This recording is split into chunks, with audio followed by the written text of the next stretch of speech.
This is Jenny Christensen with Friendly Podcasts, brought to you by the Friends Council on Education. In this podcast, Bill Ravdin, Advancement Consultant, and Irene McHenry, Executive Director of the Friends Council on Education, share advice on hiring development directors. So in terms of a small school, I can remember the people I found and the people I hired, and they all understood the mission of the school and loved the school, just loved the school. So in terms of a small school and looking for someone to do development work, do you have some advice?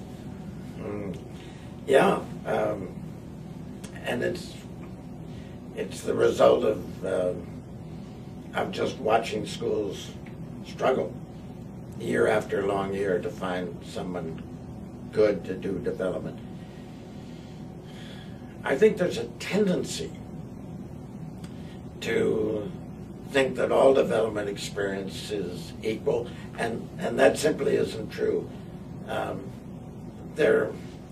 learned from the head of the Heart Association for Southeast Pennsylvania that people who work in certain kinds of nonprofit organizations just do not do well in other kinds of nonprofit organizations, and I think that's absolutely right. People who have worked for Heart and Cancer and Sierra Fund, by and large, are used to dealing in huge numbers of very small gifts.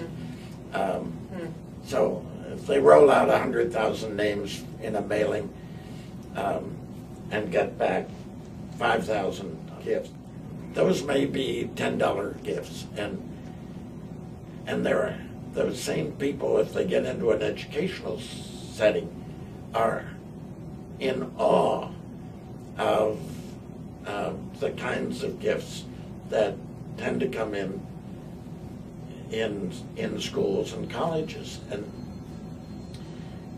they simply never learn to relate to that. Thing that people coming out of the nonprofit world into the world of education often miss is that it's all about the children. And sometimes finding a parent or a retired educator even who really gets it about how the school is life-changing can do a very good job in development work, even with being trained on the job, not coming from the world of development. Small school development directors that I've ever worked with, and I'm thinking particularly of one, have been parents. And in one case, a parent who turned the job down the first time and 3 years later was offered the same job again and decided to take it, but both times we sat in this very room and talked for 2 or 3 hours each time. I was trying to convince her to take it, and she was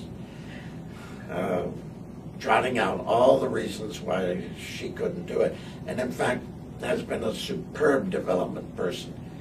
I think what often a parent brings to you is the commitment, just emotional commitment to what the school's up to. And they have seen the school at work in their children. And one of the problems that professional development, that is people who have done development for a lot of years, one of the problems they have is that they're